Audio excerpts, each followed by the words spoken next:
Olá, meu nome é Janaína, eu vou apresentar o trabalho de estrutura da matéria 1. O nome do trabalho é a descoberta do efeito Zeeman, um estudo de caso da interação entre teoria e experimento. Ele foi baseado nesse artigo aqui, que eu vou deixar para vocês na descrição, junto com os artigos que eu considero relevantes para o trabalho.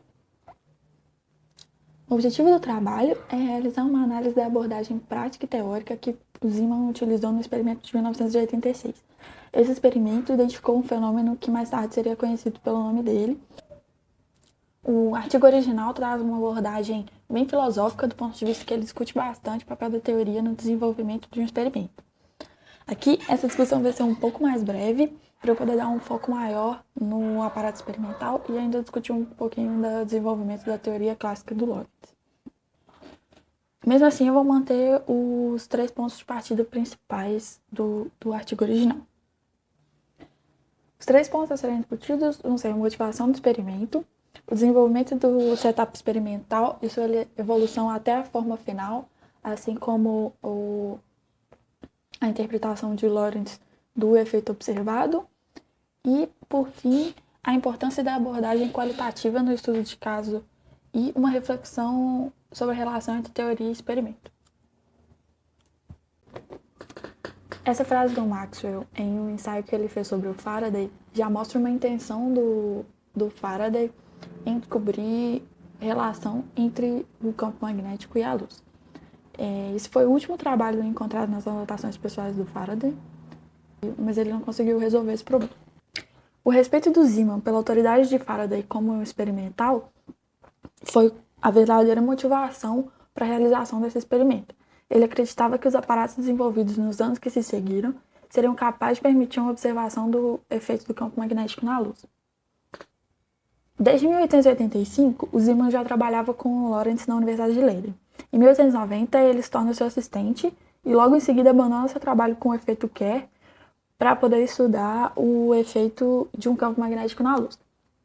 No início de 1896, ele tentou observar o efeito de um campo magnético no espectro de uma chama de sódio, mas não teve sucesso. Nesse mesmo ano ainda, a universidade dele adquiriu uma grade côncava de Rowland com alto poder de resolução. Ele decidiu então dar uma nova chance para o experimento. O primeiro setup experimental era composto de um eletroímã de Ruhmkorff, que são 2 bobinas alimentadas por uma bateria de forma a gerar um campo magnético entre elas. Baterias para alimentar a bobina. A gente pode perceber que as baterias utilizadas eram bastante semelhantes à bateria de carro de hoje em dia. Elas também utilizavam óxido de chumbo e ácido. Um bico de Bunsen para poder gerar a chama, bem parecido com o que a gente tem hoje em dia mesmo também. E a grade côncava de Rowland, que eu vou explicar no próximo slide. Para poder explicar a grade côncava, primeiro eu vou fazer uma pequena revisão de uma grade de difração normal.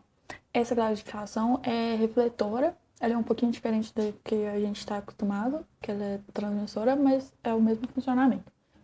Considerando a linha B' C' como a frente de onda plana de uma luz monocromática, a gente tem que a condição necessária para a interferência construtiva é que a diferença de caminho entre 2 feixes seja um múltiplo inteiro do comprimento de onda. A diferença de caminho também pode ser escrita em função do ângulo de incidência I, o ângulo de reflexão θ e a distância delta entre as fendas. Quando a luz não é monocromática, cada comprimento de onda vai formar a imagem em um ângulo diferente de reflexão. O resultado é a separação das cores e a obtenção do espectro. Na grade côncava, a gente acaba obtendo a mesma equação. O que o Rowland fez foi descobrir que a grade côncava tinha uma relação única entre as posições relativas da fenda inicial, a grade e o centro de curvatura. Então, o que a gente obtém disso é que se você traçar um círculo com um raio igual a metade do raio da grade, a gente sempre vai ter a formação do espectro na parede desse círculo. As difrações de primeira ordem vão estar sempre focadas nesse círculo. Dispensando o uso de lentes, como era feito no espectrômetro anterior. O equipamento utilizado pelo Zeeman era bem moderno para a época. Ele tinha aproximadamente 3 metros de raio e 5.775 linhas por centímetro na grade. e isso dava uma resolução suficiente para poder ver os efeitos estudados. O primeiro experimento realizado pelo Zeeman consistia em colocar a chama do bico de Bunsen entre os polos do eletroímã, segurar uma peça de amianto impregnada com sal comum diretamente nessa chama.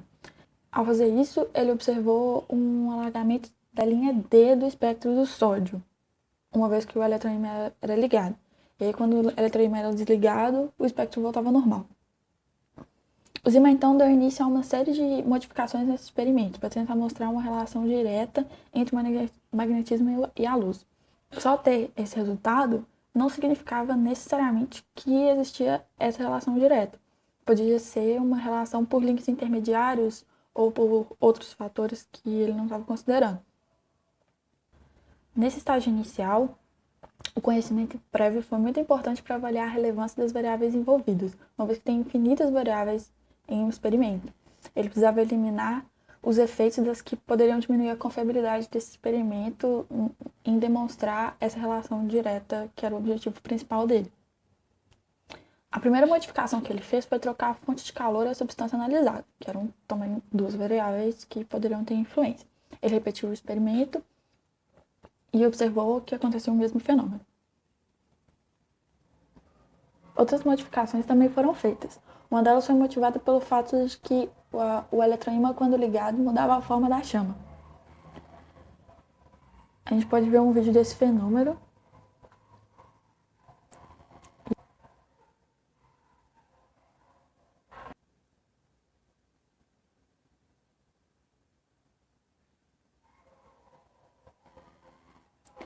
Para eliminar esses possíveis efeitos da alteração na chama, foram feitas uma série de alterações no experimento. O Zeeman então resolveu colocar um tubo de porcelana entre os polos na horizontal. Esse tubo devia ser perpendicular à direção do campo magnético. O tubo também foi coberto com tampas transparentes e a luz passava por ele, refletida por um espelho metálico. Mesmo assim, quando o sódio se tornava gasoso, tinha uma variação de densidade do gás dentro do tubo, causando assimetrias na largura das linhas espectrais. Então, as linhas espectrais ficavam mais grossas em cima, porque a chama vinha de baixo, o ar mais rarefeito embaixo. Então, tinha uma variação aí da densidade do gás ao longo da altura do tubo. Depois, ele conseguiu fazer um setup definitivo.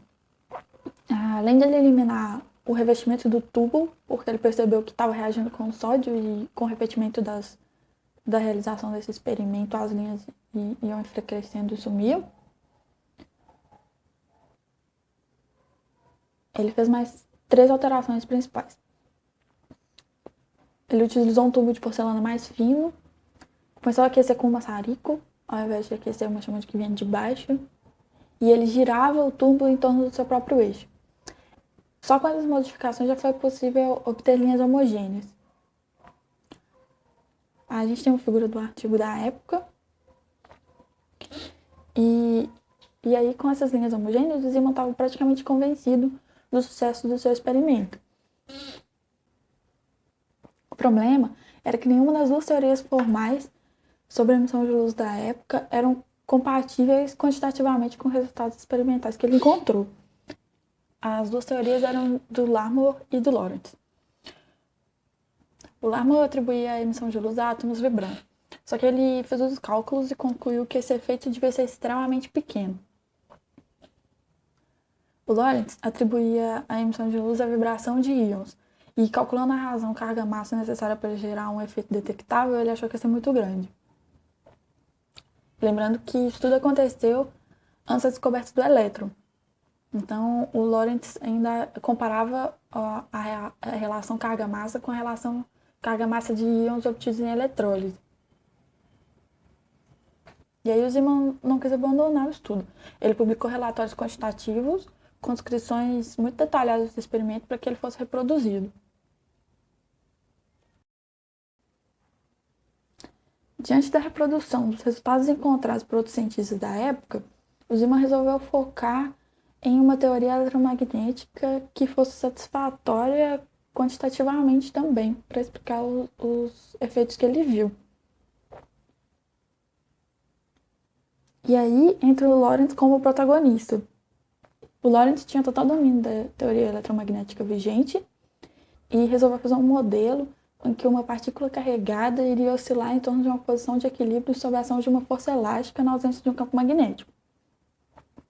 Então a gente tem esse movimento acontecendo num plano XY e o campo magnético aplicado paralelo ao eixo Z. Daí a gente pode escrever as equações de movimentos de acordo com esse modelinho que o Lorentz fez. Essas equações de movimento são em função da carga, do íon, da massa, da intensidade do campo magnético também. E a gente tem um termo de força elástica e uma força devido ao campo magnético.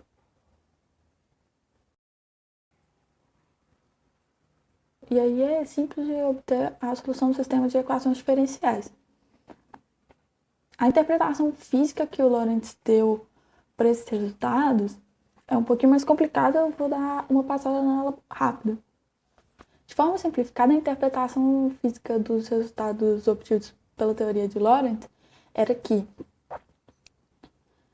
na ausência de um campo magnético, o movimento do íon era dado em função de 3 componentes: uma oscilação linear e 2 oscilações circulares em direções opostas. Essas 3 oscilações tinham a mesma frequência. Quando você aplicava um campo magnético, uma das oscilações circulares era acelerada e a outra era retardada. E aí você tinha 3 sequências de oscilação, né? A outra, a linear, não acontecia nada com ela. E aí, dependendo da orientação de observação em relação ao campo magnético, se era paralelo ou perpendicular, você ia observar dupletos ou tripletos. Aí a gente já tem a divisão das linhas. Essa divisão das linhas ela foi montada pela primeira vez em 1987. Antes, eles não conseguiam ver essa divisão e consideravam apenas um alargamento da banda. Aí agora eles, com o auxílio da teoria, eles já conseguiram fazer um experimento para ver essa divisão mesmo. E nesse estágio, o Lorentz guiava o experimento para tentar comprovar sua teoria. Até aí, com os experimentos que o Lorentz propôs, substituiu o sódio por cádmio para poder realmente observar essa separação e avaliar a polarização das linhas espectrais. Estava tudo dando certo com a teoria dele. Só que em 1898 foram observados múltipletos. E aí a teoria já não contemplava. Esse efeito ficou conhecido como efeito Zeeman anômalo e permaneceu um problema mesmo depois do desenvolvimento da teoria quântica. Uma explicação adequada só foi possível com a proposta do conceito de spin, em 1925. E aí a gente tem toda a teoria desenvolvida na seção 10.6, que envolve momentos de polo magnético e acoplamento, tudo aquilo que a gente estudou durante boa parte do semestre. Como parte da conclusão, aquela breve reflexão que eu falei no início.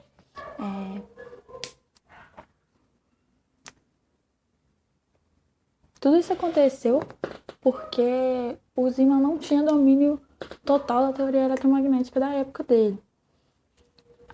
Isso permitiu que ele seguisse fazendo investigações experimentais que estariam fadadas ao fracasso se estivessem de acordo com as teorias vigentes.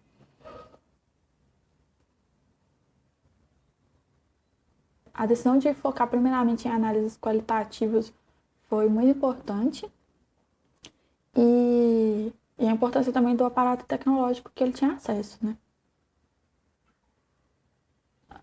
O sucesso do Zeeman foi basicamente eliminar possíveis links intermediários entre o magnetismo e a luz. Aí sim ele conseguiu provar uma relação direta entre os dois, que foi uma descoberta realmente revolucionária. Por fim, a gente tem uma frase do Lorentz, que o artigo cita como a resposta dele quando o Zeeman apresentou os primeiros estudos.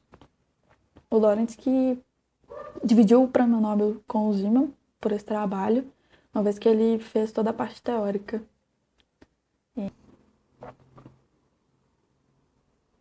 Então, o artigo levanta um ponto que eu achei muito interessante, que é a questão da ignorância do ponto de vista científico na produção de conhecimento. Até tem alguns artigos que falam mais profundamente disso, do papel limitador mesmo que a teoria exerce sobre a produção de conhecimento experimental. Eu vou deixar os artigos na descrição, como eu falei. E é só isso. Obrigada.